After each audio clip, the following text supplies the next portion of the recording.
Hello les amis, bienvenue sur ma chaîne Daily Dose. Je m'appelle Peggy. Aujourd'hui, je vais vous montrer comment est-ce qu'on fait une crème de base. La dernière fois, j'ai fait une vidéo à ce sujet. Vous avez été nombreux à dire que vous n'avez pas bien vu les intrants. J'ai tenu à reprendre la vidéo, histoire que vous voyez plus en détail. Donc, je vais commencer par peser les intrants. Au fur et à mesure, je donnerai les intrants que je vais utiliser et leur rôle dans la cosmétique ou alors dans la formulation des crèmes. Là, nous allons commencer par peser la scie émulsifiante. La scie permet en quelque sorte de lier la phase aqueuse et la phase huileuse dans la préparation. Je vais mettre les proportions à la fin de la vidéo. Ne vous inquiétez donc pas. Ensuite, je vais peser le cétyl alcool. Dans cette préparation, c'est un émollient de choix qui adoucit la peau et la protège. Il est très nourrissant avec un fini velouté très doux. Il apporte aux produits qui le contiennent un effet protecteur, une grande douceur. Ensuite, je vais ajouter le MPG ou alors le monoglycol. C'est un agent d'entretien de la peau. Son rôle est d'améliorer l'apparence de la peau sèche ou abîmée en réduisant la desquamation et en lui redonnant sa souplesse. C'est également un humectant. Je vais ensuite ajouter la glycérine végétale qui est un humectant qui va aider la peau à rester hydratée en permanence. Donc, c'est un agent hydratant en général. Je vais également peser et ajouter l'acide stéarique. L'acide stéarique est un lipide saturé d'origine végétale extrait principalement du beurre de karité et du beurre de cacao, ainsi que de l'huile de coco. Dans la cosmétique, son rôle est d'apporter de la consistance à cette crème. Donc, dans ma préparation, l'acide stéarique va aider à rester rester vraiment solide là, comme vous voyez souvent les crèmes de base bien solides là. L'acide stéarique en quelque sorte son rôle. C'est un produit naturel également. Ensuite, je vais chauffer de l'eau. Je vais ajouter de l'eau bouillante. D'autres personnes préfèrent plonger, poser à cette étape, mettre de l'eau et puis poser un bain-marie. Mais moi, je trouve que ça perd le temps. Et j'ai essayé cette méthode si ça marche également. Je vais juste faire bouillir de l'eau parce que la température doit être à 70 degrés. Et comme mes produits sont déjà froids et rajoutés à la température de l'eau, ça va former les 70 degrés et ça va pouvoir se fondre facilement. Parce que si vous ne chauffez pas l'eau, tous ces éléments-là, que ce soit la scie et tout ce qu'on a pesé là, ne va pas fondre. Voilà. Ensuite, je vais mixer. Vraiment, à ce stade, il faudra vraiment bien mixer. Puis, je vais rajouter de l'huile minérale. L'huile minérale, en quelque sorte, est utilisée dans les crèmes de soins, de produits capillaires et aussi dans les crèmes corporelles. Son rôle est de protéger la peau de la déshydratation. Il est efficace également pour améliorer la qualité de la texture de la préparation des produits.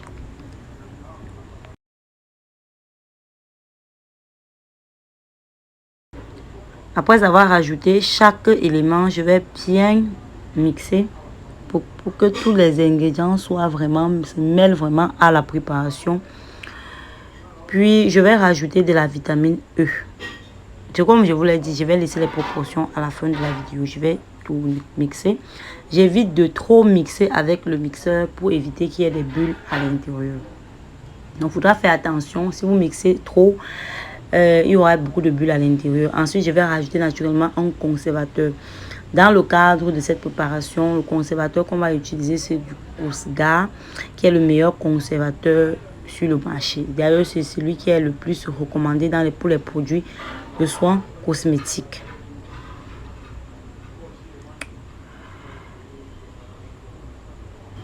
Je vais continuer de mixer vraiment mixer à la main, puis avec mon mixeur plongeant, jusqu'à ce que tous les ingrédients se mélangent complètement. Vous mixez bien. À ce stade de la préparation, il va falloir refroidir la préparation. Vous pouvez choisir de la plonger dans une bassine d'eau froide. Mais moi, j'avais tout mon temps. J'ai juste mixé et tourné jusqu'à ce que elle va se refroidir progressivement. Lorsque la préparation va se refroidir, vous allez prendre maintenant la peine de les conserver dans les emballages bien propres. Donc, je mixe. Et puis, je remixe. Il ne faut pas vous fatiguer vraiment parce qu'il n'y a rien d'énervant que de se retrouver avec une crème qu'on a fabriquée et puis les constituants ne sont pas bien mêlés. Surtout quand il s'agit d'une crème de base. Si vous ne mixez pas très bien, il peut y avoir un déphasage entre la phase grasse et la phase aqueuse. Chose que vous ne voulez pas, n'est-ce pas? Donc, prenez la peine de bien mixer la préparation. Vous voyez, ma crème commence déjà à se former. Elle commence déjà à s'alourdir. Regardez l'aspect. Ouh là là! J'ai très bien réussi cette préparation. J'étais sur une crème pour une grande quantité de pas environ 2 litres. Là, mais je vais vous laisser les proportions pour 100 ml.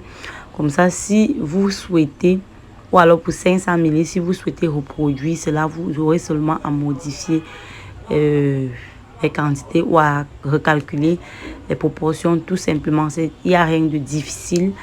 Le plus important, c'est de maîtriser la technique. Si vous maîtrisez déjà la technique, le reste, c'est la routine, quoi.